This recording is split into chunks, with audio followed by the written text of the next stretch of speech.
नमस्ते। स्वास्थ्य और आयु विज्ञान के इस खास विश्लेषण में स्वागत है। आज हम अष्टांग हृदय के चौथे अध्याय में छिपे एक बेहद दिलचस्प कंसेप्ट पर बात करने वाले हैं कि आखिर प्रिवेंटिव हेल्थ केयर यानी बीमारी को आने से पहले ही रोकने का असली राज क्या है। ये एक ऐसी चर्चा है जो हमारे शरीर और मन के गहरे कनेक्शन को खोलकर रख देती है। तो चलिए बिना किसी देरी के सीधे शुरू करते हैं। आज के इस विश्लेषण में हम इन 5 मुख्य बिंदुओं पर चर्चा करेंगे। पहले हम समझेंगे निवारक स्वास्थ्य की जड़ें, फिर देखेंगे वे वेग जिन्हें रोकना नहीं चाहिए और वे वेग जिन्हें नियंत्रित करना जरूरी है। उसके बाद प्राकृतिक प्रवाह को बहाल करना और अंत में स्थायी स्वास्थ्य का मार्ग देखेंगे। तो सबसे पहले आते हैं हमारे पहले हिस्से पर, निवारक स्वास्थ्य यानी प्रिवेंटिव हेल्थ की जड़ें। देखिए, इस पूरे अध्याय का जो फाउंडेशन है ना, वो एक छोटे से संस्कृत शब्द पर टिका है, रोगानुत्पादनीय। आवाज में थोड़ा भारी लग सकता है, पर इसका मतलब बड़ा सीधा है।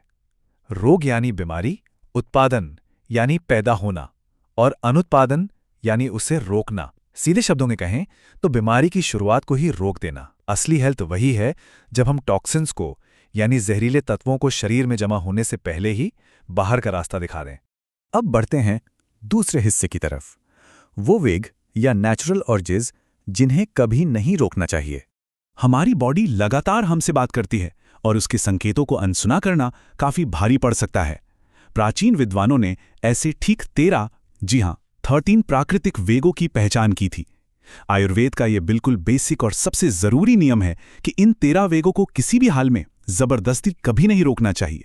अब यहां यह सवाल उठना लाजमी है कि आखिर ये 13 वेग हैं क्या। दरअसल ये हमारी बहुत ही आम शारीरिक प्रक्रियाएं हैं, जैसे वात, मल और मूत्र निकलना, प्यास, भूख और नींद जैसी बेसिक जरूरतें, और यहां तक कि छींक, खांसी, हांफना, जम्हाई, आंसू, उल्टी और वीर्यस्खलन। ये बॉडी का अपना क्लीनिंग और रेगुलेटिंग सिस्टम है।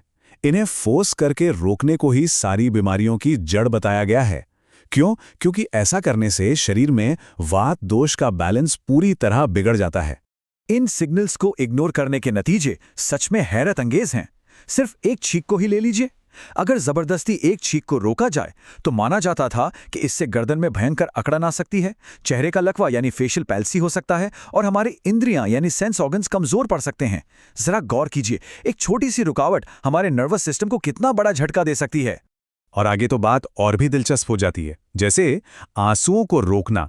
इससे सर्दी और बहती नाक से लेकर सिर दर्द और यहां तक कि पेट में दर्दनाक ट्यूमर तक होने की बात कही गई है। और इसका इलाज क्या बताया गया है? भरपूर नींद लेना, थोड़ी शराब का सेवन और अपने प्रियजनों के साथ बैठकर मीठी बातें करना। ये काफी खूबसूरती से दिखाता है कि हमारी फिजिकल हेल्थ और इमोशनल हेल्थ आपस में कितनी गहराई से जुड़ी हुई हैं। अब आते हैं तीसरे हिस्से पर, ऐसे वेग जिन्हें हमें नियंत्रित करना या रोकना चाहिए। यहां पर इस विश्लेषण का सबसे बड़ा टर्निंग पॉइंट आता है। ये एक बड़ा ही शानदार विरोधाभास या पैराडॉक्स है। एक तरफ हैं अधारणीय वेग यानी वो फिजिकल अर्जेस जिन्हें कभी नहीं रोकना चाहिए, और दूसरी तरफ हैं धारणीय वेग यानी वो नेगेटिव इमोशनल इंपल्सेस जिन्हें अच्छी हेल्थ के लिए हमेशा और पूरी सख्ती से दबाना चाहिए।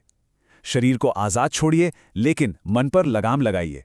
जो भी एक खुशहाल और स्वस्थ जीवन जीना चाहता है, उसके लिए सख्त निर्देश है कि उसे अपनी इंद्रियों पर कंट्रोल रखना होगा। खासतौर पर इन मानसिक वेगों को रोकना होगा, जैसे लोभ यानी लालच, ईर्ष्या, द्वेष, मत्सर और किसी चीज से बहुत ज्यादा मोह रखना यानी राग। असल में मन की सफाई को शरीर की सफाई जितना ही जरूरी माना गया है। तो अब हमारा चौथा हिस्सा, प्राकृतिक प्रवाह यानी नेचुरल फ्लो को वापस कैसे बहाल किया जाए।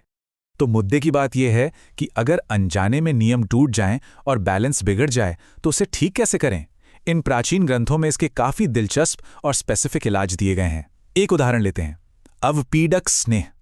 अगर रुके हुए मूत्र या यूरिन की वजह से कोई बीमारी हुई है तो घी की मैक्सिमम डोज से एक स्टेप बाय स्टेप ट्रीटमेंट होता है। पहले खाली पेट घी पीना, फिर उसके पचने का इंतजार करना, उसके बाद खाना खाना, और जब खाना पच जाए तो एक बार फिर से घी पीना।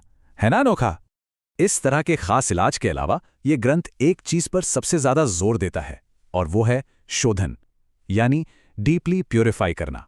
देखिए, उपवास या फास्टिंग जैसी चीजें बीमारियों को कुछ वक्त के लिए शांत जरूर कर सकती हैं, लेकिन शोधन का मेन एम है शरीर से उन जमा हुए जहरीले तत्वों को पूरी तरह और परमानेंटली बाहर निकाल फेंकना, ताकि वो बीमारी वापस कभी लौट कर ही ना आए। और ये प्यूरिफिकेशन ऐसे ही रैंडम तरीके से नहीं होता।